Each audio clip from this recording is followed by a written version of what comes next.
My name is Marlene Lockheed. I'm a member of the Princeton Adult School Board, and it's my really enormous pleasure to be introducing our speaker this evening. He is one of the world's leading scholars of Victorian literature and science. While he works across a rich range of topics, including aesthetics, 19th century literature and culture, and the relations between literature and science, his particular focus has been on the work of Charles Darwin and its impact on 19th century culture. I understand he is also an avid birder and goes out to the Institute woods. Professor Levine earned his BA at NYU before traveling to the Midwest to earn his master's and PhD in English at the University of Minnesota. After teaching at Indiana, he was lured back to New Jersey in 1968 to become the founding chair of the English department at Rutgers Livingston College. Following a reorganization of the university in 1981, he became the first chair of the Department of English in Rutgers Faculty of Arts and Sciences, a position he held for over a decade. In 1986, he founded the renowned Center for Cultural Analysis, which he directed for 20 years. He has won fellowships from the National Endowment for the Humanities, Rockefeller Foundation, and Guggenheim Foundation, and has been a visiting fellow at Girton College in Cambridge. Professor Levine's publications are legion, reflecting his interest both in literature and science. His centrally literary books include The Boundaries of Fiction, The Art of Victorian Prose, and The Emergence of Victorian Consciousness. His interest in science has also produced extraordinary books, but he does not view himself as a scientist. In an article written at the time of his retirement, he claimed that, quote, "Although I'm fascinated by science and its achievements, I'm very unscientific myself." I wondered about this a little when I read the title of what I thought was his early foray into Victorian literature and science, a book called The Realistic Imagination, English Fiction from Frankenstein to Lady Chatterley. Frankenstein was a kind of scientist, wasn't he? But this volume was no Frankenstein's monster.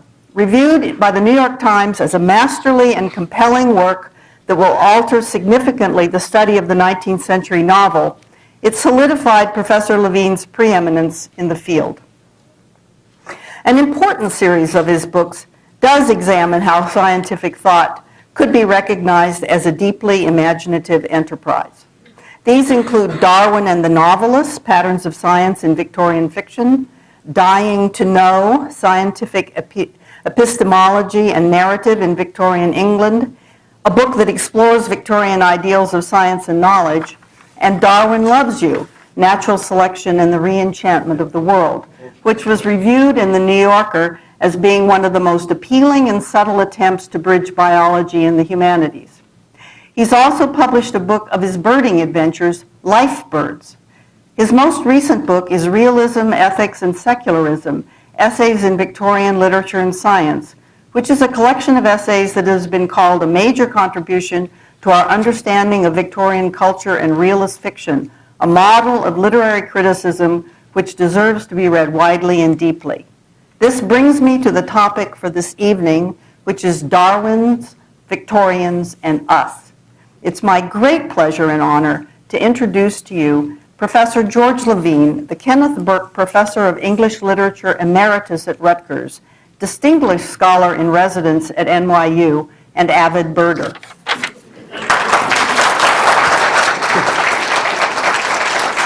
Thank you. Let's get this in your pocket. Now you'll see how technologically impaired I am. Well, I can do it, I think. Hang on. Okay, can you hear me? Yeah, good. Thank you. That was extremely generous. Although, I have to say, there were a couple of more books, two from Princeton Press. From Princeton. There's a new book called The Joy of Secularism, which I follow up some of, that just came out, follow out some of the ideas. And I hope my last book on Darwin, which will be out next month, called Darwin the Writer, and a lot of what I want to say today is related related to that book. I have to reiterate what you've just heard. I am no scientist. If there are scientists emeritus, whatever in this room, you will understand after a few sentences that I am not a scientist. But I have been for many years a fan of Darwin. And you're not supposed to be a fan if you're a scholar. Nevertheless, when I read Darwin really seriously, which was fairly late in my life, back when I was writing The Realistic Imagination, when I did think that reading Frankenstein was about as much science as I could handle, I actually felt that I couldn't get away with being a scholar of Victorian literature without reading Darwin, and without reading him more than a few pages. And so I undertook reading him and had an absolutely extraordinary experience. And much of what I've had to say about Darwin so far in my career, and what I want to say tonight, relates to that sense of the extraordinary experience of Darwin. How many of you have actually read On the Origin of Species? Yeah. I mean, it's no sin not to have read it, but it's one of the remarkable facts about a culture that is busy either condemning or praising it, that nobody has read it. I suppose that's the norm. And my argument is that you really should. And not because, I mean, a lot of it for most of us non-scientists is probably not going to be thrilling. But in fact, it's a lot more thrilling than you would have thought beforehand. In many ways, it's a remarkably personal book. There's a presence in there of someone whom you would call Charles Darwin, who really enjoys looking at at natural objects, and who has a personality, and that personality emerges as it couldn't possibly emerge in modern scientific writing. That's not the only reason I think you should read it. If you had to say, what was the greatest English book of the 19th century, and now you have a Victorian scholar here, Victorian literary scholar here, would it be George Eliot's Middlemarch, which is one of the really great books ever? Or would it be Dickens' Bleak House? Or would it be Wordsworth's The Prelude? After much consideration, I decided it's The Origin of Species. And it doesn't quite read like a novel, I know that. But it is a book that is really worth reading, and can, once you decide, well, there are a lot of little facts here that I really don't care about and all that, it can be quite a thrilling experience. And for the Victorians, The Origin of Species was a revelatory book. And I mean, we all know the story, or think we know the story, about the kinds of reactions it got and the attacks it underwent. But in fact, the Victorians took it a lot better than Americans in the 21st century are taking it. There were a lot of squabbles, a lot of fights, some nastiness, and of course not everybody accepted it. But it's curious that 21 years after it was published, that is, in 1880, Huxley, who was the great defender of Darwin, as you know, wrote an essay called On the Coming of Age of the Origin of Species. And he could write quite comfortably in a journal for a general literate public that after 21 years, On the Origin of Species, even for those people who didn't agree with the facts, and with many of the details of the argument, and Huxley was one of the people who didn't agree with all the details of the argument. But even for them, The Origin of Species was a book that one had to take seriously, written by a writer whom one really cared about, who one really admired, and couldn't simply cast away as the archdevil or whatever. So in fact, it was quite well received and much more quickly assimilated into the mainstream of English culture, English-speaking culture, European culture, than we can imagine now when it's being challenged as though no science had happened since 1859, over and over again in quite serious ways in the culture. But I'm not going to get into. I'm not going to get into that. That gets me all upset.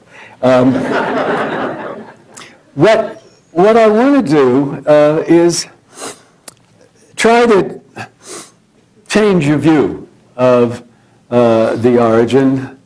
When you read the word Darwinian in any modern essay where someone is saying, oh, there was a Darwinian struggle between the good guys and the bad guys, or whatever, in news stories, the word Darwinian is part of our vocabulary. It always tends to mean nature red in tooth and claw. It means combat, it means struggle, it means survival of the fittest, a phrase that Darwin didn't use in On the Origin of Species until it was sort of imposed upon him by Herbert Spencer and other scholars. And I want to suggest that while that is partly a valid reading of Darwin, indeed, according to Darwin's theory, life develops only out of death, out of struggle. But there is a lot more to it, a much wider kind of experience.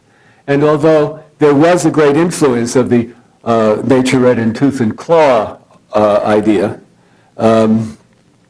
it was not the only thing, the only way in which he was absorbed into the culture. By the way, do you know where nature red in tooth and claw comes from? Tennyson, right? But it comes, this is not a quiz, but it's important to know, if you don't, most of you probably do, it was written before 15 years at least, more than 15. It was written long before on the Origin of Species. It was published in 1850 in Tennyson's In Memoriam. Darwin's On the Origin was published in 1859. So anyway, you can't blame Darwin for nature red in tooth and claw. Yes, you can, but it wasn't his phrase. What I want to point to is certain other aspects of Darwin's world, and some of this oozed into Victorian literature. So while on the one hand you have Darwinian influences in which, for instance, if you know any of Thomas Hardy's work, you know tragedy, disaster, and oh my gosh, it can't get much worse. There's other stuff in Hardy that is different from that and also Darwinian. But there's a whole way of looking at the world.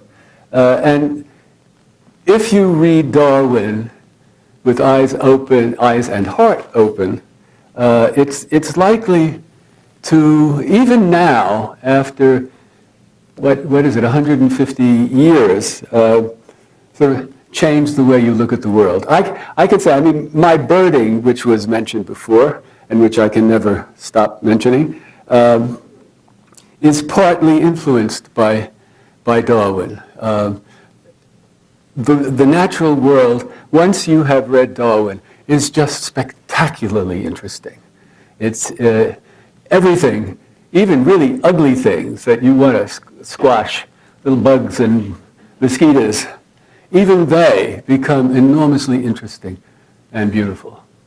Now, Darwin didn't pull punches, and he described a lot of hideous things that happen in nature, but he did it with an intensity and a passion that survived all the bad stuff of his life. You may know that in his autobiography, Darwin complained near the end of his life, that his mind had become a machine for grinding general laws out of large accumulation of facts. That sounds sort of grim and dreary and very Darwinian. But in fact, Darwin, through all of his youth, was a lover of poetry. When he went on the famous Beagle voyage, 5 years around the world being seasick, which shows a certain kind of dedication that's still very hard for me to understand. He took with him not only this very important book that really taught him how to see, how to be a scientist, Charles Lyell's Principles of Geology, but he always took with him Paradise Lost. He had a small copy of Paradise Lost, which he would read in the wilderness as he read Lyell. And he read Wordsworth, he read all the Romantic poets, he loved Shakespeare. By the end, he says, Shakespeare nauseates me. What can I do? But he complains that this is a loss. This is a bad thing to have happened to him.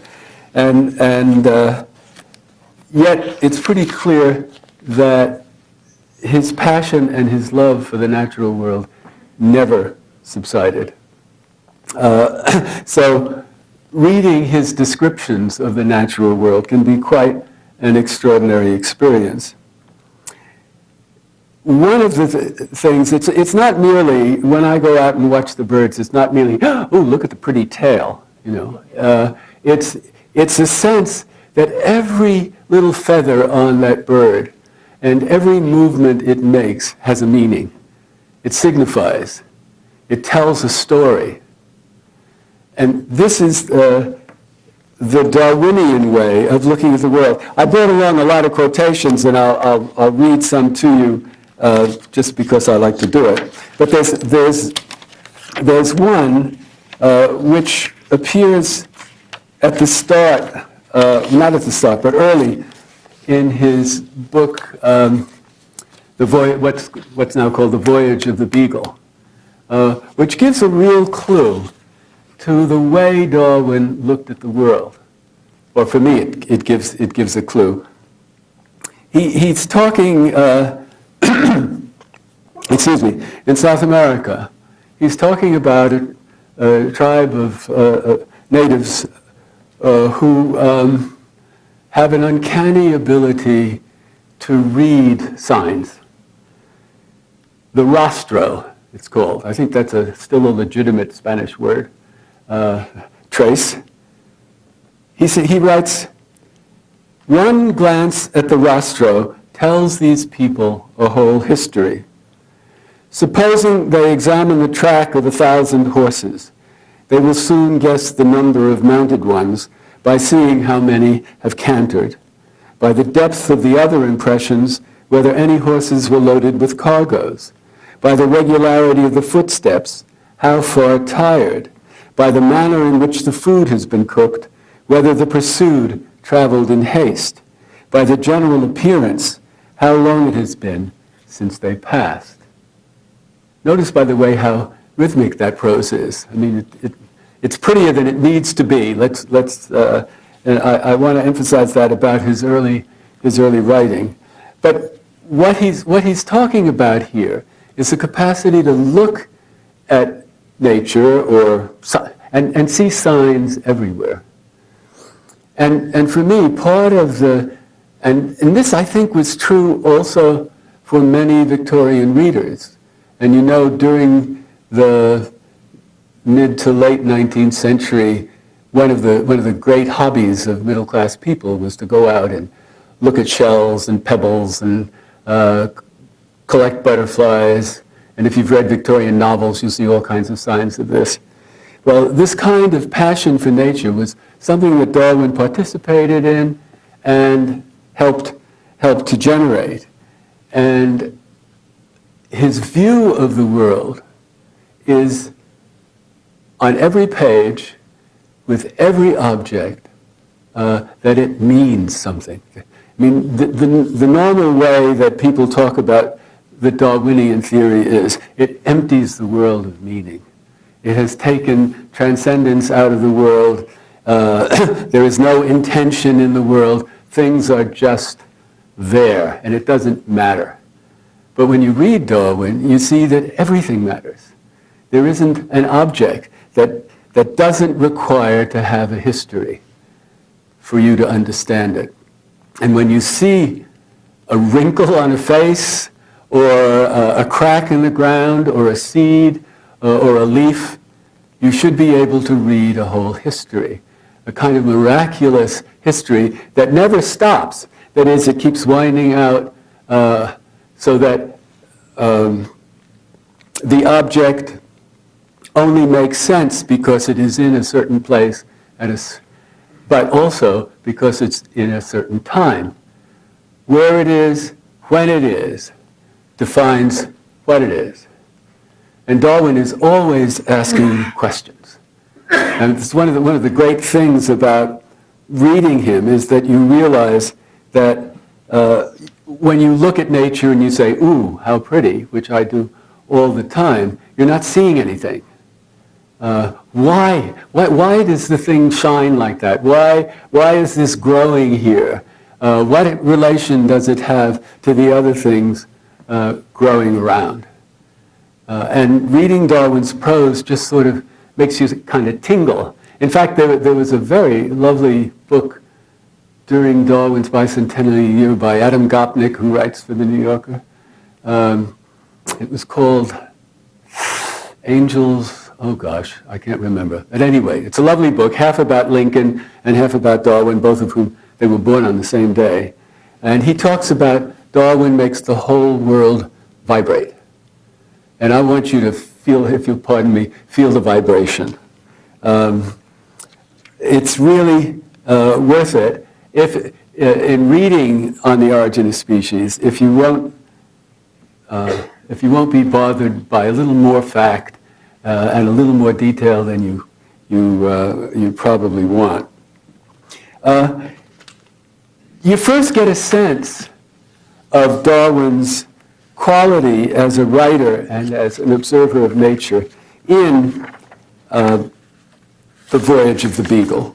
And I just want to read you one little passage as a, whoops, if I can find it.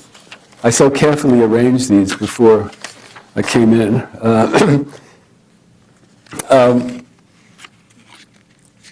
In which he's looking at a stream in the Cordilleras Mountains in what I guess would be Chile now. And I want to emphasize also that Darwin was very well known before the publication of On the Origin of Species.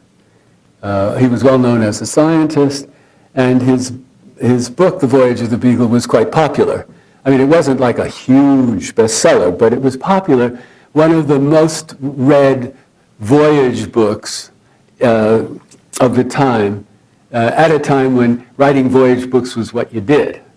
So he was well established by 1859 in the public mind, not as the creator of this extraordinary theory, which I want to talk about more directly in a minute, but as the writer of On the Voyage of the Beagle and as a very, very reputable scientist.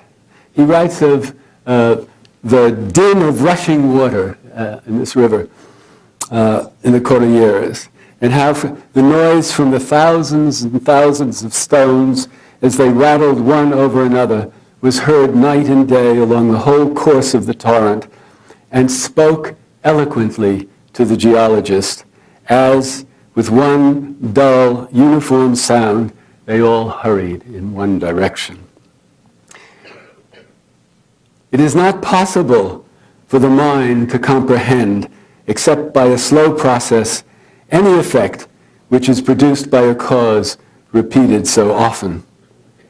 As often as I have seen beds of mud, sand, and shingle accumulated to the thickness of many thousand feet I have felt inclined to exclaim that causes such as the present rivers and the present beaches could never have ground down and produced such masses. But on the other hand, when listening to the rattling noise of these torrents and calling to mind that whole races of animals have passed away from the face of the earth, and that during this whole period, night and day, these stones have gone rattling onwards in their course, I have thought to myself, can any mountains, any continent, withstand such waste? One of the fundamental ideas with which Darwin worked is that nature is uniform, that everything can be accounted for by causes, as Lyell put it, by causes now in operation. I mean, this is Darwin's great sin in relation to religious thought. That is, he was a naturalist, and he believed that the world could be accounted for naturally, and that everything we see, no matter how spectacular, can be accounted for by causes now in operation. And as he watches this stream, long before he came up with the theory of evolution by natural selection, he feels that the power of this stream, which is self-evident, is right there. There's nothing transcendent about it. But the power of this stream could do anything. And over the course of years, it could turn boulders into mud. When you talk about years, of course, Darwin is also borrowing from Lyell a notion of what we now call geological time. That is, the Earth is billions of years old, not thousands. These are fundamental elements that go into his theory as he builds it in on the origin of species. But in, excuse me, in The Voyage of the Beagle, those ideas are operating, and he looks at the world and he says, I can understand this without reference to anything outside of nature. And as he attends to nature, nature becomes spectacularly interesting and powerful. And that's the nature that emerges from, well, if I had time, I would read you a whole bunch of other passages from that, but I won't. If you want to really enjoy Darwin without worrying about the theory, then read The Voyage of the Beagle, which is a wonderful set of narratives written during his sickness, describing what he saw and how he understood it before the theory developed. But you can also see, because of the way he looked at the world, because he asked questions, because he saw everything in time and in relation to other things contemporary with it, he got to the theory of evolution by natural selection. What I absolutely need to do before all of this ends tonight is say something about natural selection itself, and about on the origin of species as a book. The theory grows out of the kinds of perceptions we see in The Voyage of the Beagle. And it's a theory that is extraordinarily simple and yet really hard to keep hold of. When Huxley read the book, he banged his forehead and said, "How stupid of me not to have thought of that." So clear, so simple. I don't know whether you have ever really thought about the theory or it's as natural to you as natural selection.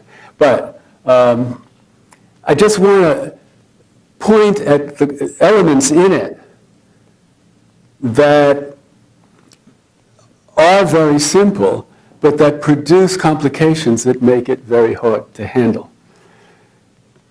The theory virtually requires that everything be a story. One of the reasons that a literary person like me can be interested in Darwin is that the world turns into a set of stories. Everything is accounted for by its relation to events preceding it. So the big story of humans being related to anthropoids and simians and all that is a story. And we see the story told in those images you see very often where you have the little ape and he gets bigger and bigger and stands up straighter and ends up looking like us. Lucky guy. That story, unfortunately, is not told in On the Origin of Species, which does not speak about humans virtually at all. At the end, he says, nervously, light will be thrown on the psychology of human beings. But he's very careful, and this is one of the reasons it was easier to accept, I guess. He was very careful not to write about humans, and he doesn't write about humans until his book, The Descent of Man. But in The Origin, he lays out the theory. And the theory is really simple. He begins by doing something everybody told him he shouldn't do. He's looking at domestic breeding, farmyard breeding. How do you breed cattle? How do you breed pigeons? How do you breed dogs? And he himself, because that's who he was, became a pigeon breeder, so he could see what happens. And what he says is if you watch pigeons, as breeders do, you discover that from generation to generation, there are little variations that develop. The good breeder watches very carefully and breeds for whatever particular variation they're interested in developing. So you end up with pigeons with huge, powder pigeons with huge, what do you call this, gullets. Or you end up with pigeons with huge tails, all very carefully bred. The problem is, where do the variations come from? Darwin doesn't have a clue, and neither does anybody else. Those variations just come. And what would happen if the breeders didn't very carefully select, so now we have thoroughbred horses, thoroughbred dogs, purebred dogs, and we make sure that those dogs, purebred dog doesn't breed with another doggy out there. You don't want any dirty doggies. You just want the dog that the perfect collie or the perfect Shih Tzu or the perfect Great Dane or whatever. If you allow crossbreeding, they will breed themselves out and they will become messes. And most variations will disappear. So what Darwin begins with is a fact. Just look at your farmyard animals, your cows and your pigeons. You've got variations. And intelligent breeders can breed for particular traits and make purebreds of one kind or another. Step one. Step two is what's called the struggle for existence.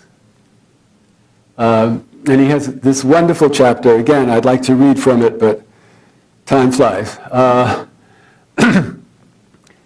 In which, step two.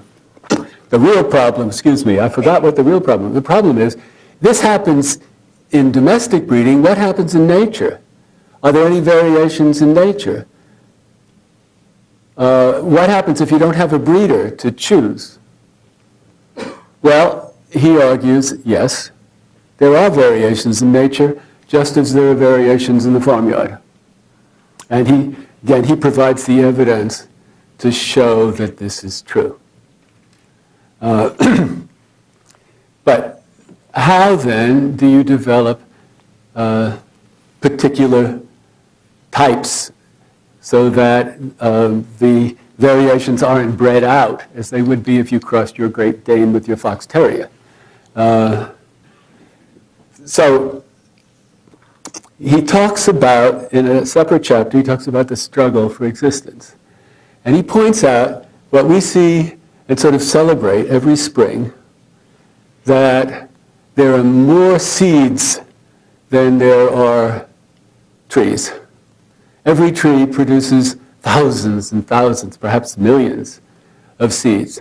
Most of those seeds die. Most of those seeds don't reproduce. Even my wonderful birds. You see all these birds being bred. What proportion of the birds that are born actually survive to maturity? Very small proportion indeed. Okay, so then he says, always asking questions, what determines which breeds, which eggs, which seeds live, and which don't? What determines this, he argues, is not domestic selection with the farmer or the breeder, it's natural selection. And what is natural selection? That's the hard part.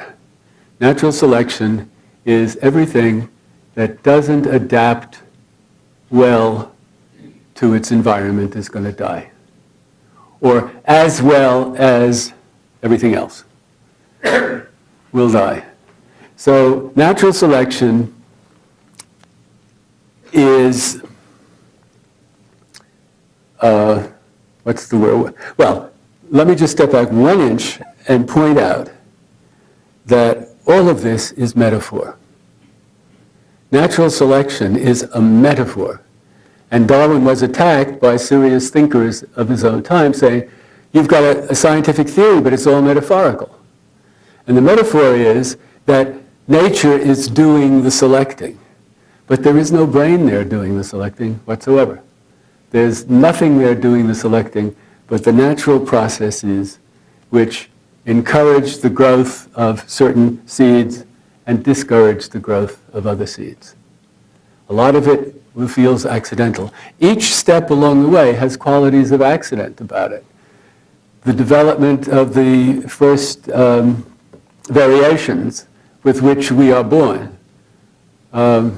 is unexplained and therefore chancy, although Darwin refused to believe there was anything like chance in the universe.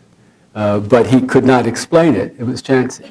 And then how do the seeds survive? Well, a wind comes along and blows some into the water, whatever. There are all kinds of forces in nature that, that operate to affect birth and death. So natural selection works by virtue of the capacity of the seed or the egg, the embryo, to adapt to its environment.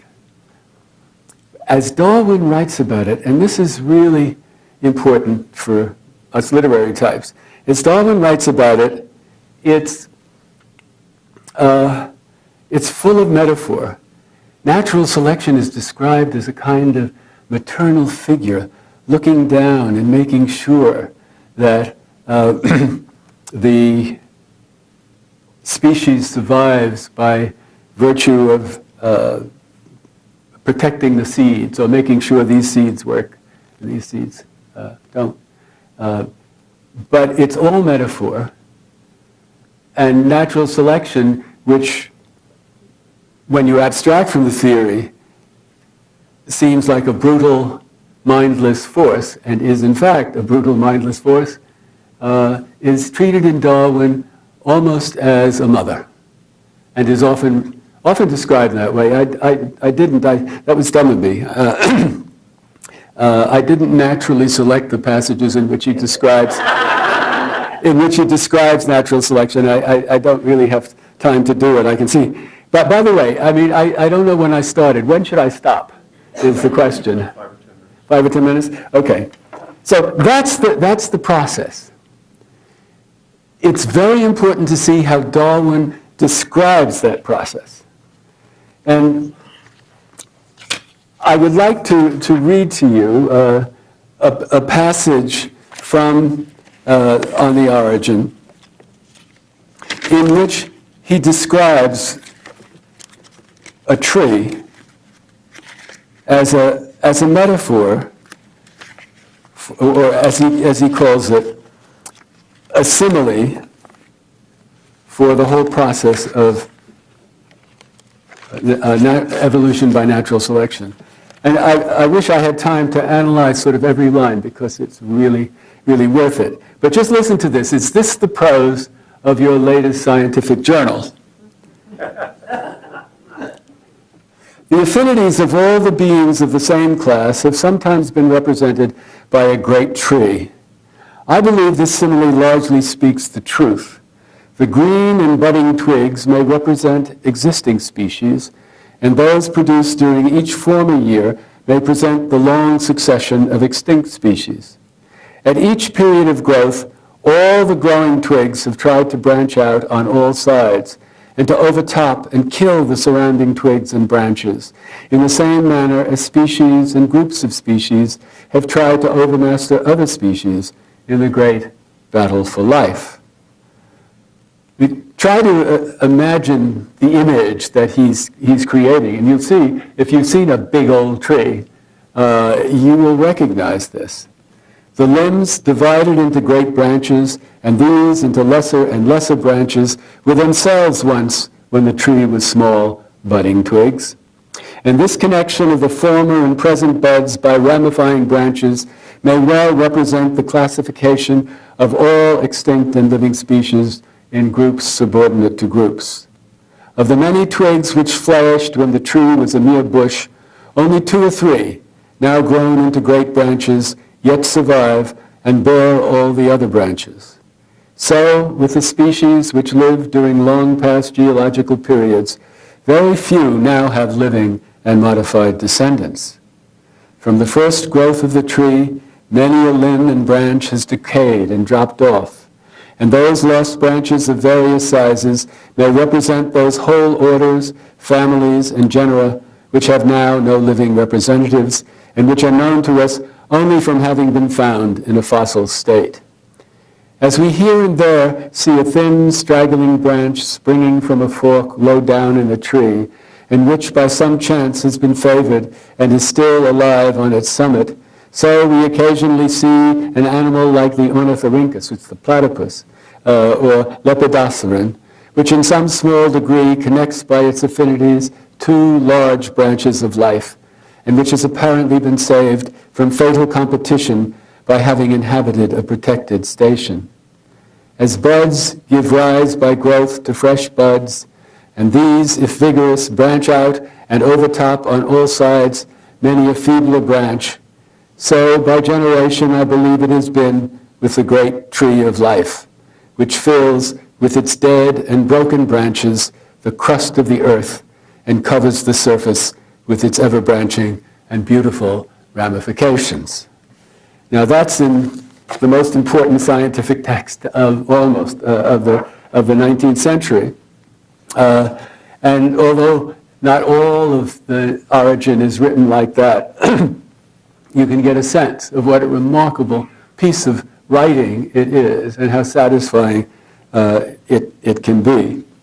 And there's one more, if you'll allow me, there's one more passage to give you a sense of the remarkable nature of the world that Darwin describes, that I really would like to read. If again, it's darn it. I talked at the start. I was talking about Darwin generally being taken as the creator of a tragic vision, of a vision in which meaning is emptied from the world. What I want to emphasize is that it's also a comic vision. I mean, there is much death, but out of death comes life. And when he looks at the world, it's a constant set of surprises. The world, he says, it's wonderful is one of his favorite words. He looks, oh, my gosh, how could that be? Now, what he tries to do is explain how that could be in natural terms, but that itself becomes quite wonderful. And he has a conception of the world as being so intricately interwoven that it's virtually impossible to disentangle all the webs. He had a truly early ecological vision. And he talks at one point, I think it's in the chapter on the struggle for life, he talks at one point about astonishing phenomena. In one field there are trees growing, in this field there are no trees. Why not? And he discovers that cattle have been browsing in the other field and have chewed the seedlings so that there are no trees here. So he's got this amazing juxtaposition of two natural sites, and he can explain it, and the explanation is quite lovely. But here's a curious phenomena. In several parts of the world, insects determine the existence of cattle. In Paraguay, neither cattle, nor horses, nor dogs have ever run wild, though they swarm southward and northward in a feral state. This is caused by the greater number in Paraguay of a certain fly which lays its eggs in the navels of these animals when first born. The increase of these flies, numerous as they are, must be habitually checked by some means, probably by birds. Hence, if certain insectivorous birds, whose numbers are probably regulated by hawks or beasts of prey, were to increase in Paraguay, the flies would decrease. Then cattle and horses would become feral, and this would certainly greatly alter, as indeed I have observed in parts of South America, the vegetation. This again would largely affect the insects, and this the insectivorous birds, and so onward in ever-increasing circles of complexity. We began this series by insectivorous birds, and we have ended with them. And this is one of my favorite lines in Darwin. Not that in nature the relations can ever be as simple as this. It's quite astonishing. And you can, he has this sense of interrelations and complexity, which we have been discovering as we try to manipulate our environment these days. So I'm going to end now. I got lots more to say, but time has its powers. So I'm going to end now, but I just want to remind you of the famous, you all know the famous last paragraph of On the Origin of Species? Almost everybody who writes about On the Origin of Species ends, almost has to, drawn like a magnet back to this last paragraph. So instead of saying anything, I'm just going to read this last paragraph and that will be it, okay? If you follow all the lines in this last paragraph, you'll understand Darwin's theory perfectly. It is interesting to contemplate an entangled bank, clothed with many plants of many kinds, with birds singing on the bushes, with various insects flitting about, and with worms crawling through the damp earth, and to reflect that these elaborately constructed forms, so different from each other and dependent on each other in so complex a manner, have all been produced by laws acting around us. These laws, taken in the largest sense being growth with reproduction, inheritance, which is almost implied by reproduction, variability from the indirect and direct action of the external conditions of life, and from use and disuse. A ratio of increase so high as to lead to a struggle for life and as a consequence to natural selection, entailing divergence of character and the extinction of less improved forms. And this is what everybody quotes. Thus, from the war of nature, from famine and death, the most exalted object which we are capable of conceiving, namely the production of the higher animals, directly follows. There is grandeur in this view of life, with its several powers having been originally breathed into a few forms or into one, and that whilst this planet has gone cycling on according to the fixed law of gravity, from so simple a beginning, endless forms, most beautiful and most wonderful, have been and are being evolved.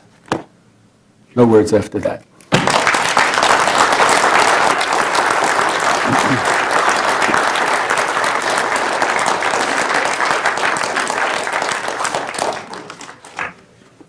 I think Professor Levine has agreed to answer some questions from the audience at this time. So there's a few questions, and he will manage them. Yes. Yeah. Thank you, that was a wonderful lecture. My question is about the relationship between Darwin and Emerson. Oh, okay. I don't know a lot about it, but go ahead. I was just interested in your line about how everything signifies, which makes me think about Emerson. And I wondered if Darwin read Emerson and what he might say about that. That's a killer question, because, I don't remember in all my reading of Darwin reference to Emerson. Do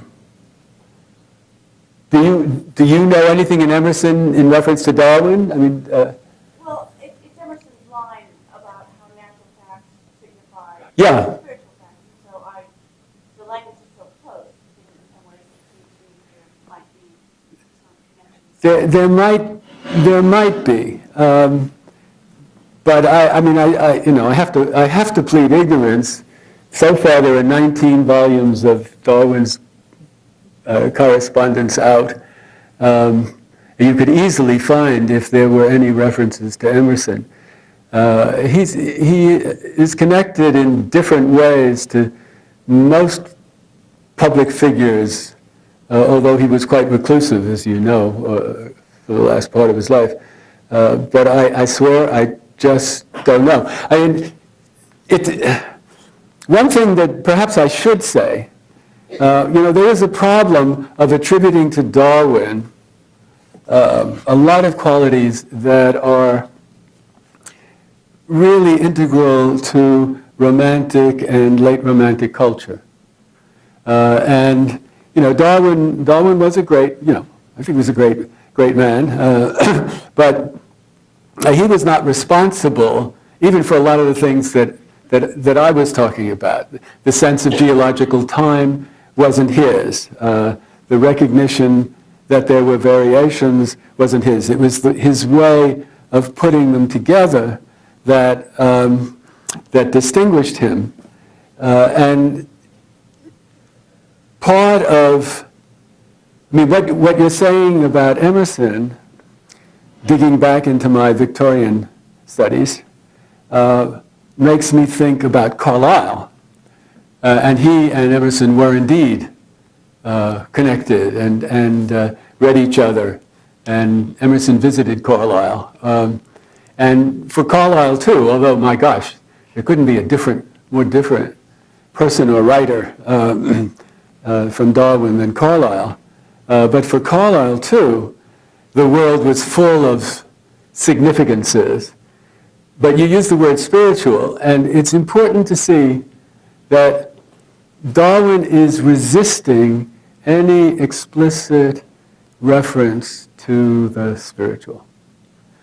The meaning that I'm talking about, which satisfied him and satisfies me, is not, strictly speaking, what we would call spiritual. The meaning he's looking for is connections, historical and what do you call it? Diachronic and oh God, I don't want to use those words. Synchronic connections, but not spiritual. He stays away from that. In fact, every time there's a wonderful phrase that recurs in his work over and over again. Whenever he comes against something that he's having a really difficult time explaining, or that other people have insisted it was necessary to explain by extra-natural forces, he said, it would be fatal to my theory. That's his phrase, it would be fatal to my theory. So, I'm sorry, that's the best I can do. Any of his writings been translated into oratory form? And if not, would you ever consider doing that? Well, I love him so much that I wouldn't mind, actually. During the extraordinary, perhaps excessive bicentennial year in 2009, I ran across someone who was doing, just as they sometimes do of the Odyssey or Paradise Lost, who was doing a reading of The Origin of Species. You know, people would come in and so it lasted for, I don't know, a day or something. I don't know what that would be like. But there's a lot of the origin that wouldn't work. It wouldn't work. I mean, you'd get, oh, really? Come on. But there is a lot that would. And I would love to see that. I would love people actually to hear what he said. Yeah. Oh, thank you. Yeah. Yes. You mentioned some of the books Darwin read. I wondered what literary influences you believe led to his writing style, and also who later was influenced by his writing style. Yeah. Well, there's been a lot done on literary influences. As I said, Milton was very important to his whole way of feeling and thinking. And he read Paradise Lost, I don't know how many times, in 5 years, how many times could you read Paradise Lost? Wordsworth was extremely important. And in fact, when I first read The Voyage of the Beagle, which was, again, as with most of my reading of Darwin, relatively late in my career, I was really struck by Wordsworthian qualities. In The Voyage,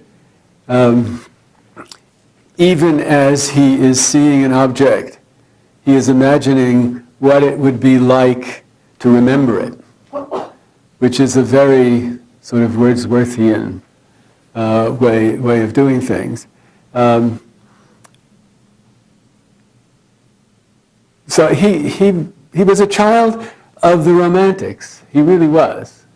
When he grew up, the big writers were Wordsworth and Coleridge and Shelley and Keats and all those guys. Who was influenced? I don't know that, to be honest, I have to admit, I don't know any literary writer who's influenced by his style. But it's pretty clear that many, many writers, the late Victorian novelists, the most obvious ones, were influenced by his way of looking at the world. But his style really, I make a fuss about how remarkably wonderful it can be. But his style is not something that would translate neatly into poetry overall or into prose fiction. It's his capacity for extraordinary detailed attention to things. And he has that romantic quality of seeing the world in a grain of salt. A grain of, grain of sand. Well, it's not a big difference, right? So when he looks at a tiny object, his last book, for instance, was one of his most popular, was about vegetable mold. But it was primarily about worms. And he looked at worms with great intensity and watched their behavior. I mean, you don't think a lot about watching worm behavior, but he did experiments on whether worms would pull into their little holes leaves by the pointy side or the thick side. And he discovered that they do pull it in by the pointy side. And he had his son play the piano for worms so that he could see whether they responded to sound. I mean, it's really a charming book, and he shows how worms have actually created the surface of the country. But for me, it's just continuous with his sense that the most minute object in nature is as important as the largest, full of great significance. And that quality, not necessarily the prose style, I think enters into realist fiction and into certain kinds of poetry a lot.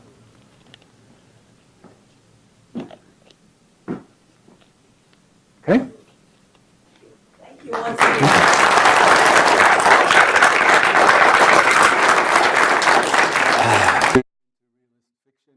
And into certain kinds of poetry a lot.